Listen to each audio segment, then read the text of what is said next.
Attorney Derrick White has been summoned for questioning due to his client's apparent confusion about a specific situation in the ongoing Young Thug YSL RICO trial. Ms. Love, the district attorney, is now conducting a cross-examination, highlighting the importance of clarity in the testimony. Concerns have been raised about how this confusion may impact the direction of the trial, as crucial details are being scrutinized by the prosecution.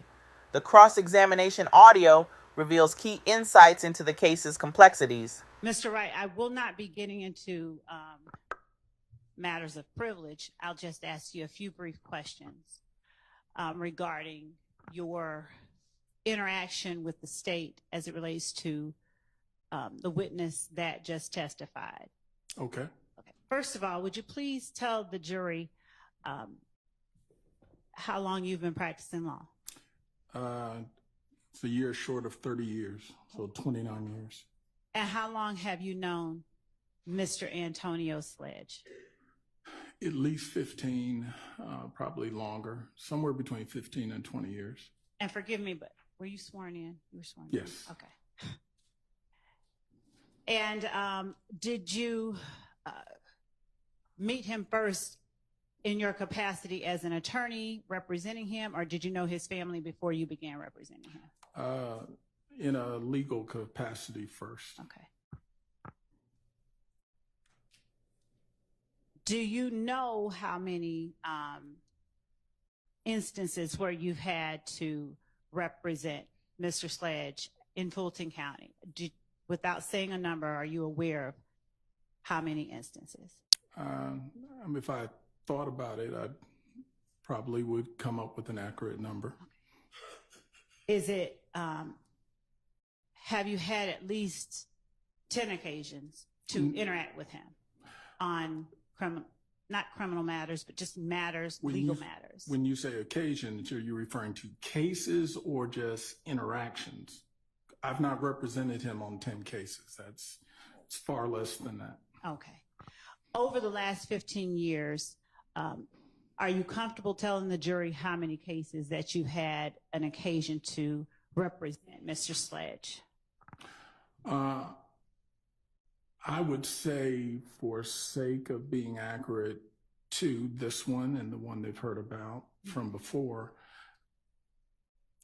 and I think a misdemeanor case. So other than that, I would be having to really dig deep, and I think that's probably it. Did the misdemeanor case happen 15 years ago? Probably more like 6 to 8 years ago, give or take. So what was the first, when you say you've been his attorney for 15 years, what was the first instance? What year was the first instance? Again, I can't tell you. I'm not being difficult. I just don't recall. I just know that I did come in contact with him as an attorney. And then with many of my clients, I developed a relationship. So he is someone that I've considered a friend, and I know him, some of his family, and therefore I've had an ongoing interaction with him, both professional and personal, for 15 plus years. All right. Is it fair to say he's not the only person that you've represented in criminal matters? Correct. I've represented many, many people over the years. Have you had occasion to represent many, many people in Fulton County over the years? Yes. Have you had occasion where when you make an entry of appearance with respect to, say, for instance, a bond hearing, but have been required to stay on as a person's attorney? Early on, when I first started, you had some of that because, one, often you might get onto a case and then get appointed where the county pays you to stay with the client. Okay. So early on, there was sort of an advantage to getting on early, and then you could stay on if the client either retained you privately or the county paid you. Later on, that changed, and more emphasis was put on public defender and contract attorneys and other stuff. So I would say in the last 10, 15 years, not so much.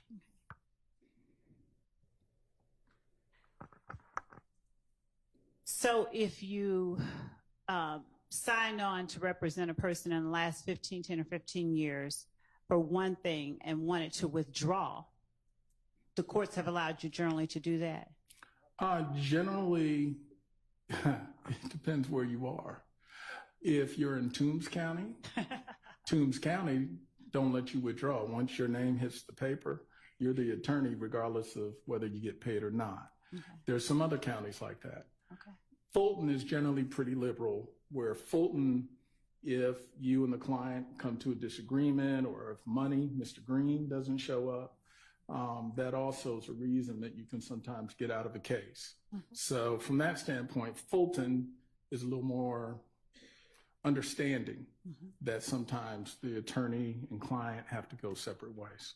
Without getting into the specifics of what you may have shared with your client, unless he waives it and you've been given permission to, and you'll have to tell me if that's the case. Well, I'll tell you now, he has not waived attorney-client privilege. That is fine. So I am restrained by the laws of our state. That's absolutely okay. Okay.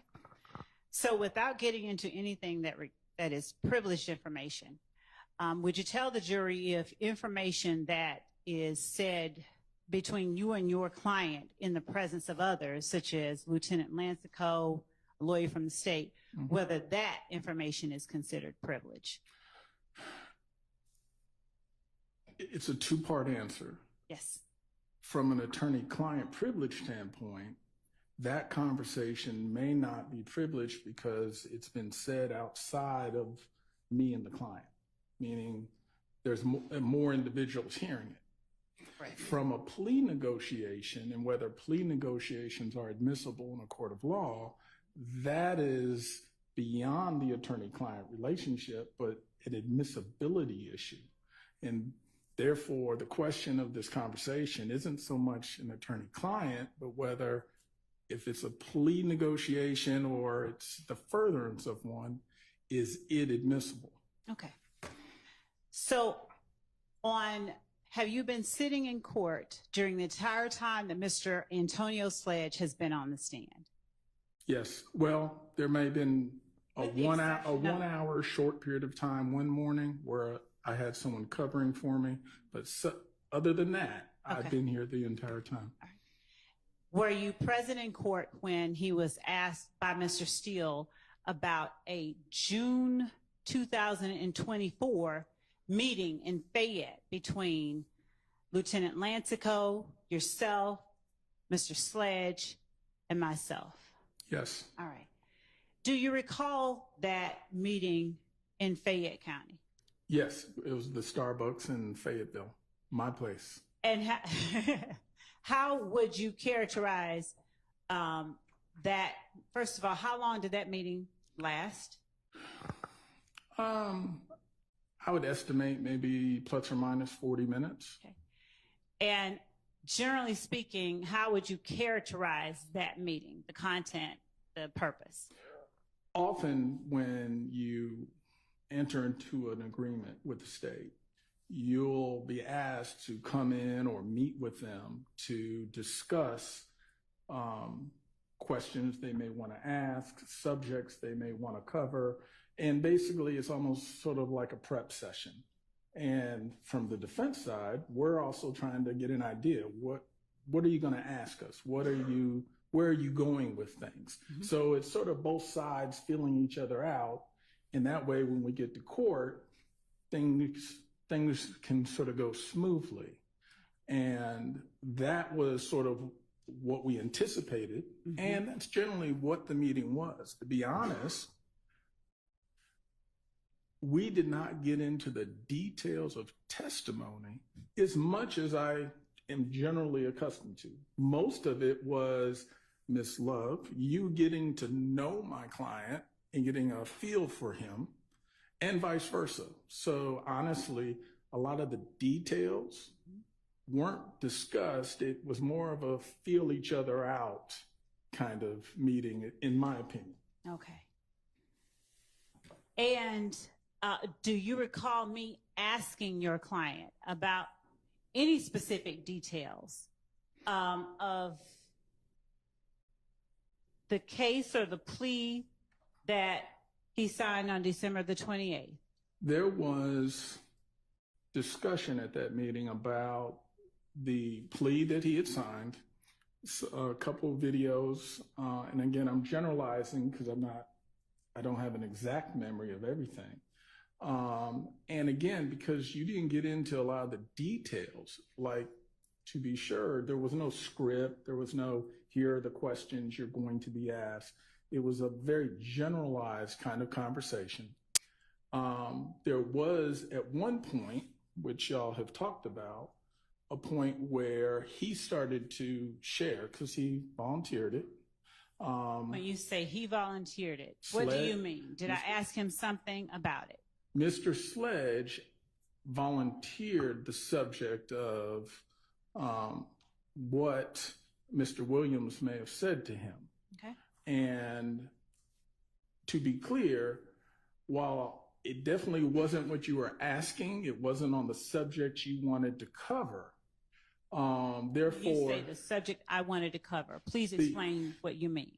You were asking, and I don't remember, to be honest, exactly what the question was, but it wasn't responsive to the question. That's why it stood out. And when you heard what he was saying about Mr. Williams, there was an immediate reaction where it was, that's not what I'm asking you, is what you said to him. And he said, well, he went on, said what Mr. Williams told him. And was that the part where he's saying he encouraged me to take? Okay. What part are you talking about? This is what I've observed discussion in the courtroom about what he said about Mr. Williams telling him to take Woody to see the police. Okay. And the point was, as his attorney, as a defense attorney, I took it as that wasn't a subject you wanted to talk about and you weren't asking him about. But I can't say that I ever heard you say, don't tell the jury. It was nothing that definitive, but it was simply, that's not what I'm asking you. That's not what I've asked you to tell me. And ultimately, we sort of moved on from it. But it was just clear he very much wanted to say it, and that wasn't what you were looking for in terms of whatever the initial question was. So, but answering the issue at hand, I cannot say that you ever said, don't tell the jury. And listening to the questions that I put upon your client during direct examination and redirect examination, where I've asked a question and his response has caused me to say, that's not what I'm asking. Would you characterize the interaction at that coffee shop as different than or similar to those type of interactions? I would say, one, the overall interaction at the coffee shop was pleasant. No one was arguing, yelling, screaming, anything like that. It was very pleasant. You'd ask a question, he'd provide an answer. And then even when we got to that, it still wasn't combative. It was simply, that wasn't what I asked you, or what I'll ask you. It was, again, that just wasn't a subject you were going to be asking him about. So it sort of came and went. And when you say that's not or wasn't a subject I was going to be asking him about, is it your testimony that my response had to do with the question? Your Honor, I'm not. Honestly, he's a lawyer. He's going to be able to handle it. I'll give you a little leeway. Thank you. When you tell the jury that I said, that's not what I'm asking you, was your understanding that that's not what I'm asking you related to the question that I had just asked that seemed to he seemed to have not been responding to? It was to the question. That is, that was not the subject matter or topic you were asking a question to.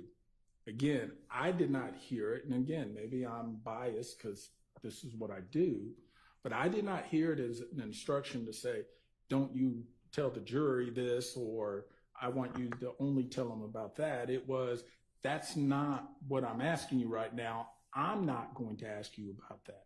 As in, so I did hear that extra part, but again, it just reinforced the idea that you weren't instructing him to limit his testimony in any way. It was just clear that wasn't a subject you planned on going into. Mm-hmm.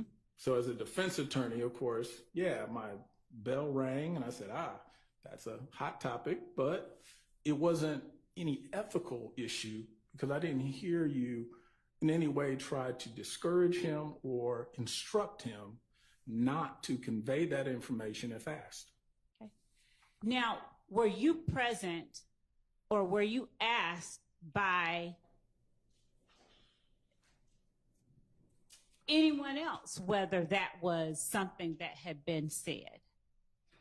Well, I wasn't asked, but I will say I am defense bar through and through for almost 30 years. Just as I, in this situation, sort of call balls and strikes. I'm not on one side or the other. And when one side has contact with me, I'll reach out and have contact with the other side to make sure both sides are getting information. Mm-hmm. And I did reach out and contact Mr. Steele, I believe, or it may have been Max, to say, hey, we did sit down, we had a meeting. Quite honestly, you know, there's no big secrets or anything about the meeting, but I will say there was a situation where when one subject came up, it wasn't what she was asking about, but it resonated with me because knowing what the issues of this trial are, I knew my brethren in the defense bar would want to make sure they knew, Sledge knew, or was told by Mr. Williams to take Woody to the police. Now, I imagine they may already know it, but they may not have known that Sledge had that information. So just as the state was aware of it, I wanted to make sure the defense is aware of it. And I've also made him available so that if they wanted to question him, he could also be questioned by them. In other words, fair to both sides. And were you present when Mr. Sledge was in communication via Zoom or some other way Absolutely. With Defendant Williams' attorney? Correct. In fact, there's not been a single attorney that's contacted me, and it's only a handful of times, but they've always contacted me to talk to Sledge. Okay. Every attorney has shown perfect professionalism. Were you asked by any counsel for any defendant whether the state ever instructed Mr. Sledge to not tell the jury that Defendant Williams encouraged him to go to the police? Let me answer it in two parts. Yes, I have told them. No, were you asked? That's the first question. Oh, okay. Let me make sure I'm addressing the question because, you know, us lawyers, we like to talk. So did Mr. Steele ask you if I told Mr. Sledge, don't tell the jury that Defendant Williams encouraged you to go to the police? Did he ask you that question? I don't recall him necessarily asking the question, but I told him my observation of that conversation. And Mr. Sledge told him his observation of that, really on the same Zoom meeting.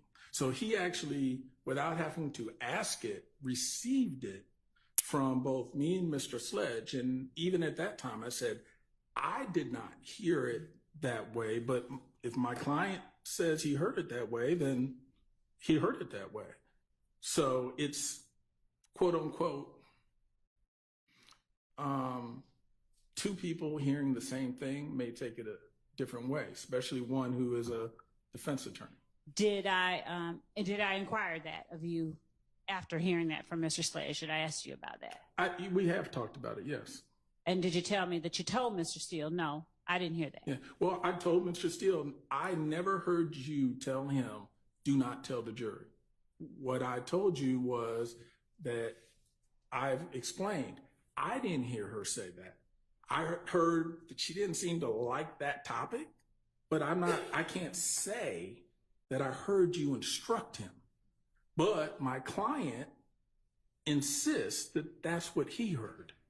So I know it's not a black and white answer, but that's the gray answer where my client has been very consistent saying, this is what he heard, but that's not what I heard. So I'm not gonna juice it up for the state or for the defense. I can only convey what I, in good faith, heard. And is there anything in particular that you recognized or saw that made you think I did not like that topic? Knowing the general idea of what the case is about, that ultimately the state's theory of the case that Mr. Williams... Without getting into what you believe the state's theory of the case is, I'm asking you specifically what you observed that made you believe. And Your Honor, I'd ask. That's not what she was asking, so no. Go ahead and ask your question. Thank you. I'm sorry. Please go again. I'm asking you what you observed me do or say, facially, non-facially, verbally, non-verbally, that led you to believe in some way that I didn't like that topic. The fact that you stopped him pretty abruptly, meaning as he was going into it, he sort of answered anyway. So it wasn't that you didn't yell, you didn't scream, you didn't do anything, but it was just, as attorneys, what we're really good at, I know we're gonna say talking, but listening and picking up.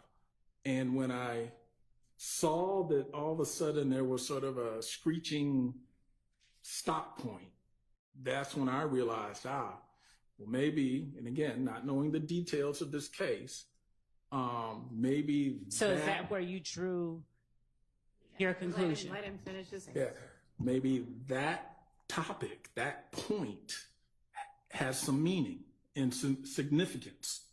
And that's where my thought was, okay, well, just as something may be significant about it in talking to the state, let me also make sure I've conveyed to the defense, hey, that might be some sort of topic. And again, I didn't know what he did or didn't do because my role sort of stopped pretty early in this. So again, my thought is if I'm neutral in calling balls and strikes, I want to make sure that they also are aware that may be a topic of interest. And but nothing about your body language or your mannerisms went to anything more than just, hey, maybe there's something there that someone needs to look into. Did I tell him that's not what I asked in a way different than you've heard me say that when he's on the stand? No. Okay. And when I've said that's not what I've asked when he's been on the stand, did you draw a conclusion that that was something I didn't want him to tell the jury? I didn't draw the conclusion, but I did draw a conclusion. The topic was not the topic you wanted to talk about, which, of course, I said, why? But it wasn't, I didn't extrapolate from that, oh, you're trying to make sure he doesn't tell the jury. Did you ever describe the meeting that we had as one where it was supposed to be kind of a get to know you kind of meeting? Yeah, I mean, that's in truth what it felt more like let's feel each other out, get to know each other. And before your client offered up the information, Doug encouraged me to go tell the police or take Woody to the station. Mm-hmm. Had I asked him any questions leading up to that? That was towards the later part. You had already gone through some questions. I think we had asked about video. We had asked about the history of Cleveland Ave and the formation of certain gangs, notwithstanding YSL, but even before YSL. So there had been plenty of conversation, and again, more of a get to know who Mr. Sledge is, where he's from, what part of the city, how he met folks, like how he met Mr. Williams, and those kind of things. So this particular part that we've been talking about wasn't the beginning, it wasn't the middle, it was probably more towards the end. And maybe 10 more minutes of meeting. Had I asked him anything about Donovan Thomas's murder?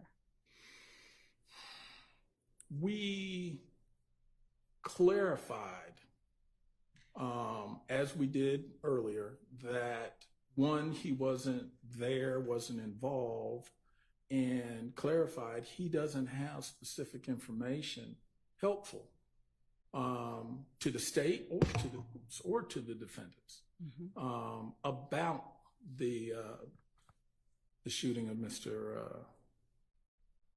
When I'm blanking out that quick. Mr. Thomas? Peanut, yeah. Okay. I guess I know more so. All right. Now, you mentioned videos. Were you present in court when I asked your client about the Lie to Your Mama video? Yes. All right. Do you recall in June of this year, while we were at that Starbucks, that is your spot, where I brought up the Lie to Your Mama video? Yes. Do you recall whether I simply went into, there's a video where someone talking about you lie to your mama? I remember us talking about it generally because what was being discussed, not so much stated by him, but just discussed, is, this is sort of a street topic. You might pick up on any street conversation where we're talking about, hey, you might lie to your mama, your daddy, your family, but when you're in court, you got to tell the truth. But my question to you specifically is, weren't you finished? Mr. yeah, Wright? that was was finished. it. That was it. my question to you specifically is, do you recall me asking your client, I want to ask you about a video where they're saying you lie to your mama, you lie to your kids, and your client saying, that's not me. Do you recall that interaction specifically? Partially. I remember the conversation and the topic. I don't remember his answer being no. I remember that conversation led to a conclusion that this is something that's just said in the street. And he didn't necessarily have a point of origin of it or this or that, but it was just something that's in the street. So that's why I can't give you an answer to both parts of your question. Mr. Wright, do you recall me telling your client, so is the answer you don't recall him saying that's not me? Correct. Okay. That's okay. I remember it being played. Wait, you remember a video being played? I want to say, I don't know if it was played or we heard the audio. On what? Well, that's what I'm trying to remember because we only had phones. We may have had a laptop. Again, and I could be incorrect. That's why the safe answer is I'm going to say no, because my recollection of that specific point is not, I don't know if we simply talked about a video or if one was shown. Okay. Do you recall me telling your client I have a video of him saying that? You may have, yes. Do you recall telling your client, act as if the state is God and they know everything? They already know the answers to the questions they're asking you, so don't try to be clever, just tell the truth. It is customary when I... No, wait, I don't mind the explanation. If I said it wrong, just say no, you didn't say that. I don't have a specific recollection of saying that, but it's customary for me to tell my clients, when you are in a cooperating posture, when they ask you questions, assume that they know the answer to the question they're asking you, that they're asking you not just to find out information, more often than not, they're testing you. They're trying to see, can they trust you or rely on your responses? Are you going to be truthful with them? So yes, it is likely I would have had that conversation. Would I have said God or some other analogy which made sense? Something. But it's more likely that I, at some point, made sure I said words to the effect of, when they ask you questions, assume they know the answer already. This is more of a testing, not a inquiry for information. So that's why I'm saying I may not have used those exact words, but I'm sure I probably did have that exchange in terms of the concept. And when would you find it necessary to advise your clients in such a manner? When they are in a cooperation agreement, and once we realize, they're putting us under subpoena, we actually have to testify. And then the posture sort of changed. That it's not just, hey, we're willing to testify. It's no, you're going to testify. And if you do, understand, you have to come in, you're going to have to tell the truth. And the state's going to question you and ask you some things. And when they do, that's when I would say, don't think you're going to outsmart them and you're smarter than everyone in the room. You need to almost assume they already know the answer to the question. And therefore, being truthful is always in your best interest. One, it's the right thing, but two, it's the smart thing. Prior to that meeting, had you already been made aware that your client would be testifying? Well, yes, the purpose of the meeting was, they are going to have us testify. Right. So we need to meet with them and see what questions they're going to ask. And like I said, just as y'all are feeling us out, we're feeling you out to get an idea. Okay, what things are they going to talk about? Are there any issues that are going to happen? And based on the plea and the fact that there was, we'll just say, some tussling or adjusting in terms of what the state was thinking of his factual proffers and what he was thinking, I figured this would also be a good time to start to iron some of those differences out and make sure that we're all on the same page as to what he can testify to and what he can't. So you do not recall saying that in response to my telling him that we have a video of him saying they lie to your mama and you lie to your kids and get in the courtroom and tell the God's honest truth? I may have said, wait. That's the video you're referring to. You're asking me, did I counsel him about assume the state knows? In response to my saying to him, I have a video of you, not anybody else I'm talking about, but I have a video of you and him sitting back smiling, and then you saying that. You have no memory of that. I may have, only because listening to the dynamics of the situation, that would have been a time it would have triggered me to say to him, hey, this is, make sure you understand, you need to be straight with them. So I don't have a specific memory, but just knowing that I've been doing this a while, Okay. I'm sure I probably did. Okay. Now, back in November of 2022, did the state seek, do you recall getting an email from me asking whether your client wishes to speak with the state about the case? I believe November 17th. Okay. All right. I could be wrong, but I believe that was All right. when I received that email.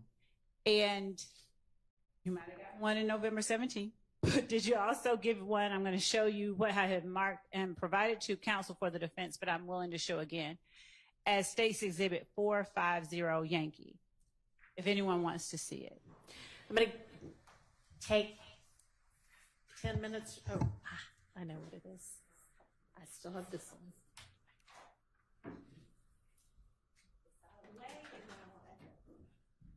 All right, we're going to take, it's okay. 10 minutes or so, maybe 15, maybe longer, who knows? To give them an opportunity to look at a couple of things. Hey everyone, if you're enjoying the content, don't forget to hit that subscribe button, like the video, and share it with your friends. I'd also love to hear your thoughts. Drop a comment with your opinion or any feedback you have. Thanks for your support. And don't forget to visit my website, www.ericatronell.com.